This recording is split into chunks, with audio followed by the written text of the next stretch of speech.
Greetings and welcome back to Room 303 and our chats with Emily as we're calling our readings through the poetry of Emily Dickinson. We're using the Johnson edition. We turn now to poem 173, A Fuzzy Fellow Without Feet.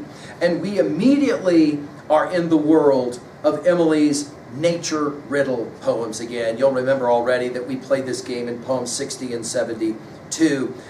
We are in many ways as well back to her fascination with the butterfly. And this is going to be a poem where the butterfly will serve as central, but really it's more of a motif. It's really more of a symbol of her ideas of, rebirth, as we might say it. Now, our assumptions are that you've been following our stuff at learnstrong.net. Down that left-hand side, again, Chats with Emily, our playlist. We imagine ourselves sitting there in the hall with Emily on the other side of her door. The door, of course, cracked. She's not going to see us face to face, but maybe we can have a little conversation with her as we work through a poem like this. And I think she would love the fact that we recognize the value of her riddling, okay, her playing that game.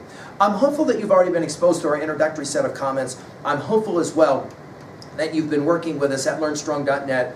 Down that left-hand side, again, Chats with Emily, our playlist. I'm hopeful that you've been working with us through the preceding 172 poems we just finished with To So Much Joy. And in some ways, if you've been reading already these poems, you know that we're playing around with motifs that she's already played with because why? She loves nature. I think a lot of that had to do with her study of especially Ralph Waldo Emerson. Now we're back, of course, to the genius of the butterfly for Emily. Poems 66 and 129 come to mind already. This idea that moves from caterpillar to butterfly, the staging process, 26 different poems. Emily will play the game of butterfly. Let's play it here. A fuzzy fellow without feet, yet doth exceeding run. Of velvet is his countenance, and his complexion dun. Sometime he dwelleth in the grass, sometime upon a bough, from which he doth descend in plush upon the passerby. All this in summer, but when winds alarm the forest folk, he taketh damask residence, and struts in sewing silk.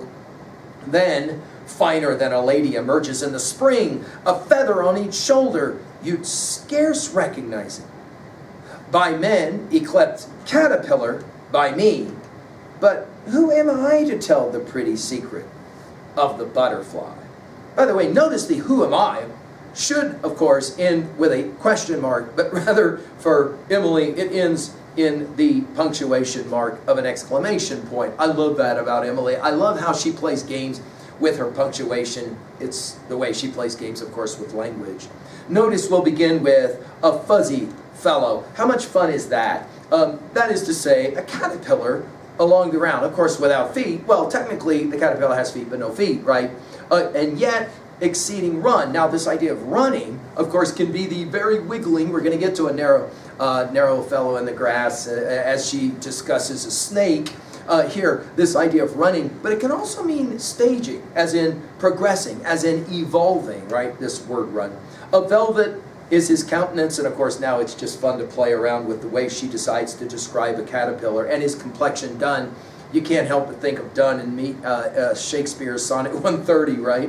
Sometime he dwelleth in the grass, sometime upon a bough, from which he doth descend in plush upon the passerby. In other words, falls out of the tree. In other words, to be surprised.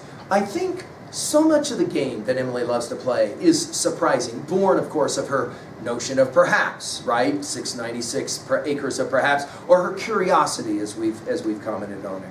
All this in summer, but when winds alarm the forest folk, he taketh damask residence. By the way, damask, you'll remember from poem 138, and struts in sewing silk. You'll remember the use of the word struts from poem 140. I love it that this is her idea. So into the cocoon goes the caterpillar and out struts. It's a wonderful verb. Struts the butterfly in sewing silk, right?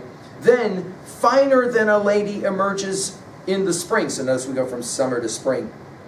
A feather on each shoulder. Is that not a brilliant way to describe the majesty of a butterfly? A feather on each shoulder. And then she invites you into the poem. You'd scarce recognize him. And of course, that's the point. Everything about transformation is always going to be about you scarce recognize what was before versus now. Think of it this way. If you've been, and I hope that you have been, reading 172, now 173 of Emily's poems, already, think of it, you are being in some ways transformed. You're not the same reader you were before. It is impossible. That's the genius of Emily. It is impossible. She changes us in some really interesting and profound ways. And we scarce recognize ourselves at this point.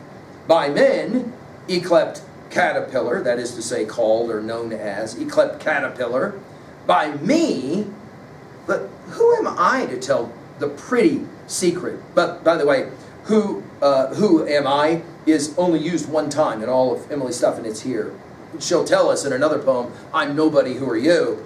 But who am I to tell the pretty secret? The phrase pretty secret's only used one time in all of her poetry, and it's here, of the butterfly. This idea that in the end, I'm not exactly sure, she says, what I can call this transformative project that's so compelling. And that's the point, I think, at 2A. Nature is always an amazing secret. Nature always seems to represent rebirth, transformation of any number of kinds. At 2B, well, obviously we can say this is another nature riddle, and that's fun. At 3A, I mentioned Emerson's classic essay, Nature. We've given full lectures at learnstrong.net on all of the major essays of Emerson, and I certainly would recommend that you run those to ground, because so much of what he has to say about the power of nature, especially in his essay, Nature, is, I think, represented in a poem like this. In other words, it's about how to look, how to gain that, what we've said before, perspicacity, insight, the ability to see and understand. And the caterpillar to the butterfly is a way, obviously, to think about the transformations that can occur, I would say, especially through study. Finally, at 3B, what are you most moved by in nature? The transformative power of nature. And of course, the next time you see a butterfly, you can't help but think of Emily, right? Thank you.